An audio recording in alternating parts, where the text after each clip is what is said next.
Full prepared ಆಗಿ ತಾವು ಮಾತನಾಡಿದ್ರೆ ಅಂದರೆ it only speaks about your meticulousness and your capabilities and ಈಗ ತಾನೇ ಹೌ ಯಾವ suddenly increase the revenue of the organisation ಅಂತ ಹೇಳಿದ್ರೆ ಯಾವುದೇ ಮುಖ್ಯಸ್ಥರ ಮುಖ್ಯ ಜವಾಬ್ದಾರಿ ಅಂದರೆ ಆರ್ಥಿಕವಾಗಿ ಗಟ್ಟಿಮುಟ್ಟಿಯಾಗಿ ಆರ್ಗನೈಸೇಷನ್ ಇರೋದ್ರಿಂದ ಅದು ತಾವು ಬಂದು ಕೂಡಲೇ ತಾವು ಮಾಡಿದ್ರೆ sir compliments to you and leadership for the rest of the long years ಮತ್ತು ಕೊಪ್ಪಳದಿಂದ ಡಾಕ್ಟರ್ ಬಂದಿದ್ದಾರೆ ಮತ್ತು ಬೆಂಗಳೂರು ಸಿಟಿ ಕಡೆಯಿಂದ ನಮ್ಮ ಎ ವಿ ಶೆಟ್ಟರ್ ಅವರು ಬಿಗ್ಗೆಸ್ಟ್ ಯೂನಿಟ್ ಅಲ್ಲಿ ಇರುವಂಥದ್ದು ನಾಗೇಶ್ ಜಿ ಮತ್ತು ಅವರೆಲ್ಲ ಬೆಂಗಳೂರು ಟೀಮ್ನವರು ಮತ್ತು ನೂತನವಾಗಿ ಪ್ರತಿದಿನಕ್ಕೂ ಬೆಳೀತಾ ಹೋಗ್ತಾ ಇರೋ ಜಿಲ್ಲೆ ಚಿಕ್ಕಬಳ್ಳಾಪುರ ಜಿಲ್ಲೆ ಅಲ್ಲಿ ಈಗಾಗಲೇ 10,000 ಸ್ಕ್ವೇರ್ ಫೀಟ್ ಪಡ್ಕೊಂಡಿದ್ರೆ ಅಂತ ತಾವು ಒಳ್ಳೆ ಸುದ್ದಿ ಹೇಳಿದ್ರಿ.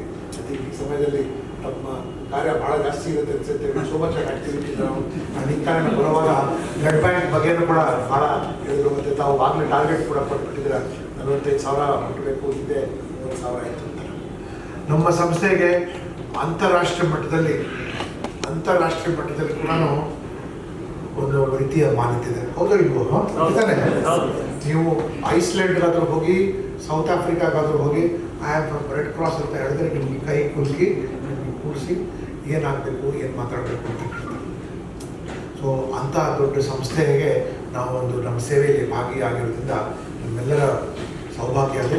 ಮತ್ತು ಅದಲ್ಲದೆ ಈ ಆರ್ಗನೈಸೇಷನ್ ಬಗ್ಗೆ ನಾನು ಸೇವೆಗಿರುವಾಗ ಸಾಕಷ್ಟು ನನಗೆ ಅವಕಾಶ ಸಿಕ್ಕಿದೆ. ಫಸ್ಟ್ ಏಡ್ ಕೋರ್ಸಸ್ ಇರಲಿ, ಅಥವಾ ಲೈಫ್ ಸೇವಿಂಗ್ ಇರಲಿ, CPR ಆ್ಯಕ್ಟಿವಿಟೀಸ್ ಇರೋದಿರಲಿ, ಅಥವಾ ಹ್ಯುಮ್ಯಾನಿಟೇರಿಯನ್ ಆ್ಯಕ್ಟಿವಿಟೀಸ್ ಇರೋದಿರಲಿ. ಮತ್ತು ನಾನು 2000 ಇಸ್ವಿಯಲ್ಲಿ ಕೊಸೋವೋ ಅಂತ ಒಂದು ದೇಶದಲ್ಲಿ ನಾನು ಪೀಸ್ ಕೀಪಿಂಗ್ ಫೋರ್ಸಲ್ಲಿರುವಾಗ ಇಂಟರ್ನ್ಯಾಷನಲ್ ರೆಡ್ ಕ್ರಾಸ್ ಮತ್ತು ರೆಡ್ ಕ್ರೆಸೆಂಟ್ ಅವ್ರ ಜೊತೆ ಕೆಲಸ ಮಾಡೋಕ್ಕೆ ಅವಕಾಶ ಸಿಕ್ತು ಅಂತಾರಾಷ್ಟ್ರೀಯ ಸಂಸ್ಥೆ. ಸೊ ನಮಗೆ Karnataka is a very very rich state, very prosperous state.